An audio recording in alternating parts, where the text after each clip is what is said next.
Kia ora te iwi e haere ake nei I te karere. Koe nei te rā tuawhā, te rā whakamutunga hoki o te whakataetai ASP Polyfest, rua mano, rua tekau mā ono.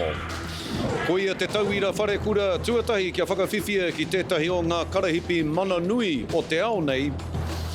Kua au atu I te toru te kautau ngā toa taiao o te Raukūmara e whakapau kahana mai kore ora ake anō I a rātau. Ana ko te Raukūmara te ngahere o tira te taiao.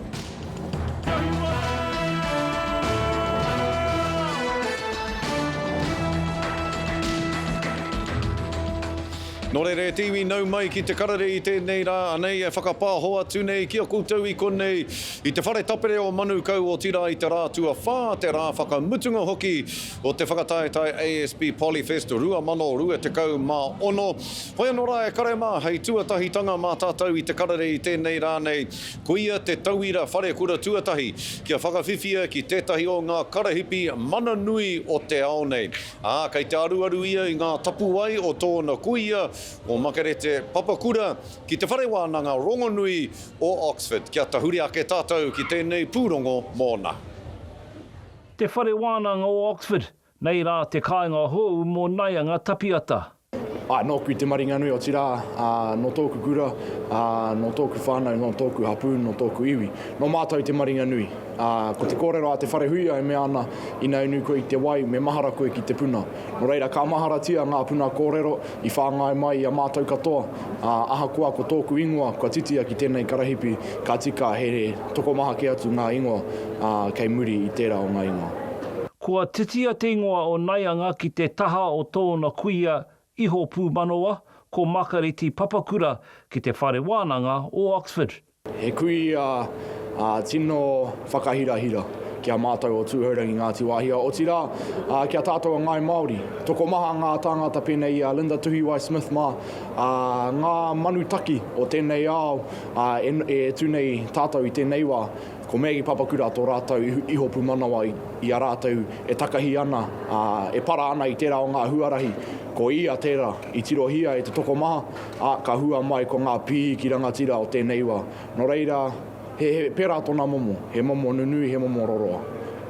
Roa te wā mo ngā whare kura e tatari ana, koia te tauira tuatahi I kapo I tēnei taitara nui. Ko tāku e whakapai nei harai te mea, ko te take he toko iti o ngai Māori kua riro I tēnei karahipi, e harai te take, e harai te mea kāre ahe e tātou. Engari, ko tāku e whakapai nei I te mea kāre tātou I te paku mōhiu I tēnei karahipi. Ka whakarohia e au ngā whenua pēnei I Amerika I Ingarangi, he nui te rongonui, te whānuitanga o te mōhiu o tēnei karahipi. Engari, ki konei ki Aotearoa, me ua kārongo I tēnei karahipi. No reira, ko te horapa I te kupu o tēnei karahipi pia te take. Ko ngā take anthropology rangahau a iwi tēnei tauira no te whare wānanga o Waikato ka whai atu? Ka utu I ngā nama katoa ki te whare wānanga tike o te ao, e ki anei ko Oxford University. Te whare wānanga kua roa, e aupehi nei a tātou angai Māori. Engari, kei reira hoki, te pito mata I a tātou ka whakara mo tēnei mea, te mana motu hake, te tino rangatiratanga, kei hea tōna oranga, kei te kāinga. Engari, me pēhea I korea I te whātoro ki te wāhi, I hua mai te aupehi Aotearoa, ko Ingarangi tērā, no reira. He whai I tērā o ngā ara, kia mau ki te ringa o te Pākehā, engari kia pupuru tonu ki ngā kōrero a kui mā koroma. Ko kui Makereti Papakura me o koro, ka whakahihi ka tika. Pōtaka mai, te karere. Kua ua atu I te toru te kautau, ngā toa taiao o te Raukūmara pai maunga. E karawhiti tau ana, mei kore no ake, ora mai anoa I a rātau, taua ngahere ona taiao, ona wāhi katoa. Kia tahuri ake tātou ki tēnei o ngā pūrongo. Takiri mai te ata. E topa atu ai ki ngā ao o te rangi, ki ngā pai maunga o te Raukūmara. Rere atu ki tua o te whenua o te Raukūmara, ki mitia, mo te whakamātautau. Te whakamātauria ana Caleb wharepapa o te whānau a Wanui. Te ariro mai ai tana tohu patu kirehe, tupa. It was real good to see how much Caleb has actually developed himself and become a professional in his little field there. He's doing really well, his comms were really good, all the attributes that you would expect of a professional shooter were there today. Engari ko te whakamātautau nui ki atu ko te patu i ngā kirehe e tāmi ana i te ngahere. Te matenga o te whenua, te matenga o ngā kōawawa, ngā awa, te paru mai ngā maunga, ka tere atu ki te moana hoki. Ko te Raukūmara pae maunga tētahi o ngā rautaki patu kirehe nui katoa e kōkiritia ana e tētahi iwi. Me te ahato na whitu te kau ki te waru te kau katoa ngā tia ka patua i Āperira. Te taumata kairongi i taku pakahiwi, te pakahiwi o te kaupapa nei mo te hiki te iwi, Ngāti Porou, te whānau apnui, te kaupapa o te Raukūmara hoki. Ko atu te toru tau te kaupapa nei e haere ana i Wāhanga i a Ngāti Porou me te whānau apanui. Ārua rau riwa te kau mano heketea te rahi o te ngahere nei ki te pari o te rua. Basically, our Raukūmara is on the verge of ecological collapse, and essentially what that means is we have pest impacts browsing the canopy, as well as pest impacts browsing the understory. And when you get two of those together, your forest is on the verge of collapsing. So, it's in a bad way. Kapi katoa i a rātau ngā mahi ata whai te rangi ki te whenua. E kaupapa hira mā bēni haerewa, kua whai ke i tana tohu, e hia tau ki muri. It hasn't been easy, and that's probably like one of the main things that I see come from this is giving that opportunity not only to any rangatahi but Māori rangatahi, and just making a stand for us as te whānau apnui i Ngāti Porou. Ina nei kei te iwi te āhenga me ngā pūkenga ki te whakatoi e nei mātauranga ki te reanga whakatipu. It just gives the locals down the coast hope that we can succeed, and that's inspiration for the ones coming up. They can see the elders doing it, so it just gives hope and inspiration. Tērā hoki te whakahau ki te hunga whakatake. O tahi ngā tāngata ki Aotearoa nei, I whakahea mai nei I a mātou te whānau apanui I Ngāti Porou mo te tiakina whenua, mo te kaupapa nei. Nō reira, te wawata, te moimoi mā mātou I runga ki tēnei kaupapa, kei te kawea, kei te hikina, kia tai atu ki te Tāite, te taumata o tiaki whenua, mā mātou te iwi Māori. Hei tohu mō ngā tamariki. He pukenga rau, he rau tangata, kia orai, te Raukūmara. Te Okiwa McLean, Pūkāia. Hoi nō rei tiwi ki te ao o te kapa haka I Anei me te aha. E mohi ana tātou katoa I tū te whakataetai a motu o ahi treiria I ngā rangi a whakatānei. Engari I tū he kōka rāua ko tana tamāhine I roto I taua whakataetai he tokorua no te Tairāwhiti. I tū rāua mā kaparere ke ake, kia tahuri ake tātou, kia Mātai Smith no Taioro News. I mua I te tū ngā atu ki te Atamira, kua tīmata ke te pakanga. I don't need tips from my mum. Stop swinging your hands, bub. He tokorua no manu tūke, engari ka tū tēnā manu mā kapake, me tērā manu mā kapake. Aha kua tēnā, ko tahi tonu te wawata, kia eke ki te matatini. It's always the goal to qualify, but we want to win. Hei tā Deirdre ko te mamai o te hinganga e rua tau ki muri. Ko tahuri, hei wahia mo te ahi, o tira hei aki I a rātau, kia kauarawa e pērā anō I tēnei tau. I'm feeling excited, can't wait to just, put it out there, all the mahi that we've done thus far, and with this rōpū will just be beautiful. He pērā anō ngā whakaaro o tana tamāhine. Well, they're like my family, pretty much. we've all done hakas together, a few of us, for like 10 plus years.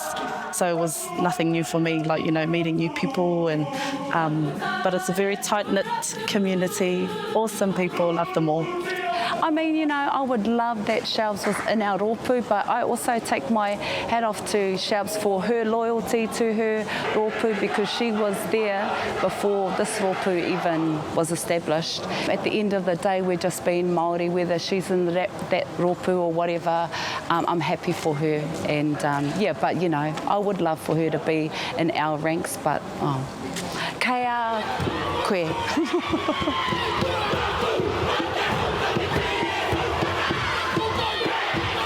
Yeah, Mum's so like bummed out that we're not doing hakas anymore. But I love it. Like, it makes the competition more exciting for me. Yeah, we're like enemies, I guess, on the stage, but off when I'm watching her, when she's watching me. That's my baby, that's my mum.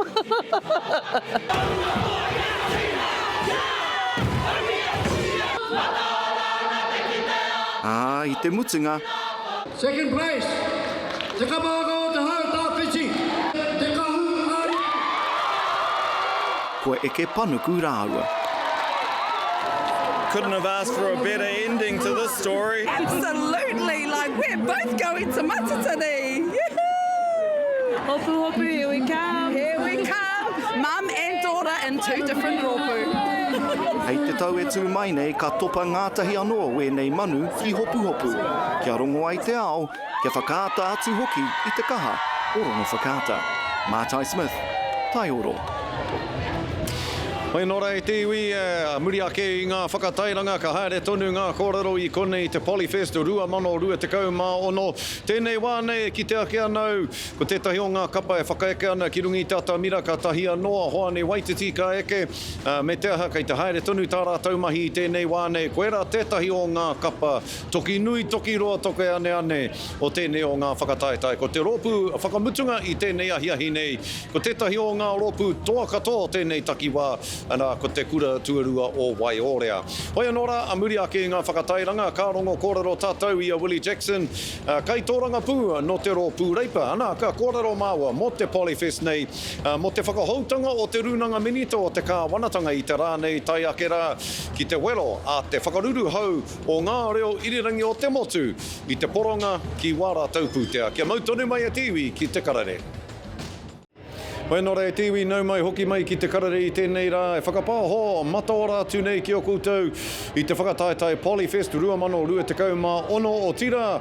Kei rungi tatamira i tēnei wānei, tētahi o ngā kapa tino toki o roto i ngā tau, ko te kapa o te kura o Hoani Waititi. Kia hatia, e manuhiri rangatira tā tātou i tēnei wānei, ko ia hā, ko tētahi o ngā tau tohito o te rōpū tōranga pū o reipa, Willie Jackson tā koe kōrero nei. Willie, taku rangatira tēnā koe. Kia ora, Scotty, kia ora. Hei nora, ko tai mai koe, ko tai mai koutou o reipa ki kone, ki te mātakitaki ngā mahi roto i te Polyfest. Pehe o koutou whakaaro, pehe o whakaaro. Wā, rawe, tai mai au tino moata i tēnei ata ki te tautoko taku moka pona Scotty. Oho, rawe, āhua hoha nā te mea kai roto i te rārangi tuarua. Engari. O te hea kapa? Maungā rongo. Engari, rawe tonu, rawe tā rātau mahi, rawe ki te mātakitaki taku mokopona. So, mihi ana ki a rātau. Tika me mihi ki ngā kai whakahaere o tēnei kaupapa. Rawe tā rātau mahi. Ahau ko e iti te puti i tēnei wā. Ahau ko kāre mohi o rātau te rautaki o tēnei kāwanatanga o kai ta haere tonu. Tēnō pakari rātau me tā rātau mahi. Engari, e mihi ana ki a rātau, ngā kai whakahaere. Tēnō ki te whakahaere tēnei kaupapa. Nā kene pēr ka kāwanatanga no koutou, ka whakarite pūtea tāpuri, hei tautoko ake i tēnei o ngā kaupapa, kia hānea i ngā whakaaro me ngā ngākau o ngā kai whakahaere, Willi? Koe reta tino tumanako o ngā kai whakahaere e kōnei. Mihi ana ki a rātau. Engari, kai te mohi o rātau, kai te tino tautoko tā mātou rōpū reipa. Tēnei kaupapa i te me haramai tā mātou rangatira i tēnei ata Chris Hipkins. Me ngā memba i roti te rōpū reipa, ki te tautoko he kaupapa tino ātāhua, tino whakahiri hirihira mō tēnei hapori, mō tēnei hapori. Engari tēnei wā e tika ana ki te whakahea, ki te whakapare hako tēnei kāwanatanga, te mea ware rātou ta kaupapa i konei. Kai he te minata, tama pōtaka. Kai he ngā minata, kāre mōhio mātou i tēnei wā, kua ngaro, kei te ngaro te pūtea, hea maha ngā pātai e pāna ki tēnei kaupapa i tēnei wā, skori. Tika marika tēnā kōrero, Willi, ka mutu, he mohi ana tāua, he mea nui te kanohi kitea, ana i tai mai koutou reipa i tēnei rā, kia kitea o koutou kanohi i roto i tēnei kaupapa o te Polyfest. I kōrero koe mo te kāwanatanga, me te mōhio iho kātahia no Christopher Luxon, ka whakahou ake i tana rūnanga minita.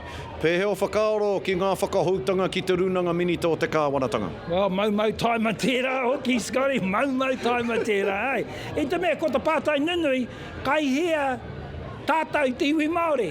E hea ngā minata, mōhio koe, kai e hea ngā minata e roti i tērā rōpū matua, kepna. I taku mōhio, kare kau, engari he minita Māori rānei kei roto i te rūnanga minita o te kāwanatanga. Mau e ki mai? Ai, ko tahi tangata. Ko wai. Ko tō tino whanaunga, tama pōtaka. Tama pōtaka, mate aha i tēnā. Ia ana ki taku hoa tama. Engari, ko ia anake. Kare pai tēnā. E tika mi ki te whakahe tēnei premiere. I te mea, kāre i tautoko ngā mema Māori. Kei hea Dan Bidwar, kei hea David McLeod, kei hea Shane Ritchie. Ko ngaro rātou. Ko tama anake i roti i tērā rōpū matua, ne, te cabinet. E mau taima tēnei kāwanatanga. I te mea, mōhio mātou he tino takahiri rātou i rungi ngā kaupapa pērā, te kaupapa te reo Māori, te kaupapa e pāna ki te treaty, te kaupapa e pāna ki ngā kaupapa Māori. Nei, kāre mōhio kei hea ngā mema e roti i te rōpū cabinet i tēnei wā. Mau taima. Me te maharahara i te mea, kāre te kano rautanga i reira, ka pātai i te marea, kai hea te kano rautanga, te diversity i roto i tērā rūnanga minita, ka mutu kai hea te tiriti o waitangitanga i roto i tērā rūnanga minita, kāre hoki he Māori atu i a tama pōtaka i tērā rūnanga minita. E kōrero ana koe, kāre tēnei kāwanatanga i te chaki i te reo, kāre i te chaki i te Māori, kāre i te chaki i te ahurea Māori, te tiriti o waitangi. Ko tētahi tauira pēr o tērā, ko tā rātou poroporo haere i te pūtea ki ngā reo irirangi Māori o te motu. Me te aha kua rā ke te whakaruruhau o ngā reo irirangi Māori ki te wero i te kāwanatanga. Ka haere ki te kōti. Ka haere ki te tirai pinara o waitangi.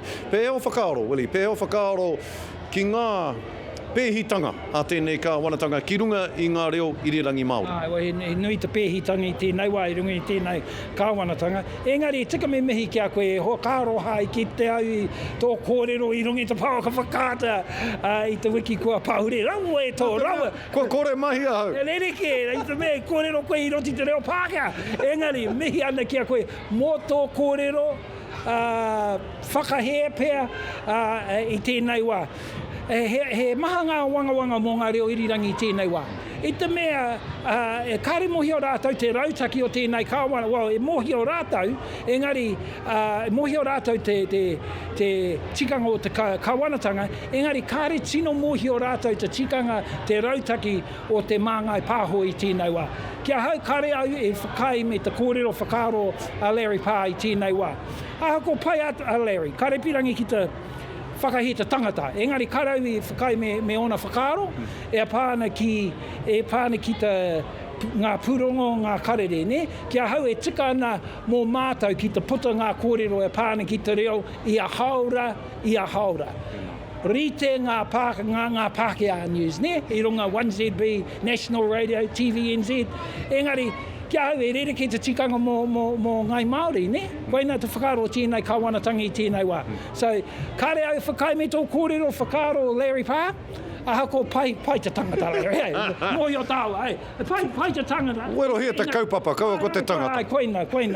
Engari, kāre au whakai me tana kōrero, whakaro, e tika mō tātou te iwi Māori ki te puta ngā kōrero, ia rā i roti te reo Māori. Ka pai, mihi ana kia koe, Willi, he mea nui. He mea nui kia mātou o te karere, kia tai mai koe, ki te kororo kia mātou, i o te wiki, ka mihi nui kia koe. Taku rangatira, Willi? Tēnā koe, mihi nui ana kia koe, kia ora rā. Hoi nō rei tiwi, ko Willi Jackson tērā tautuhito o te rōpū reipa. Ka mutu e hoama, hai muri ake ngā whakatairanga, nā ka haere tonu ngā kaupapa kōrero a te karere i tēnei rā. I konei te Polyfest 2024 tēnā, kia mau tonu mai. E tiwi hoki mai anō ki te karere, Anei e whai ake ne ko ngā huarere o te wā.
Nōrere tiwi, koe ngā kohinga kōrero a te karere i tēnei rā i konei i te rā tuawhā, te rā whakamutunga o te Polyfest 2024, e mihi ana kia koutou huri te motu tūrou parea, tūrou Hawaii.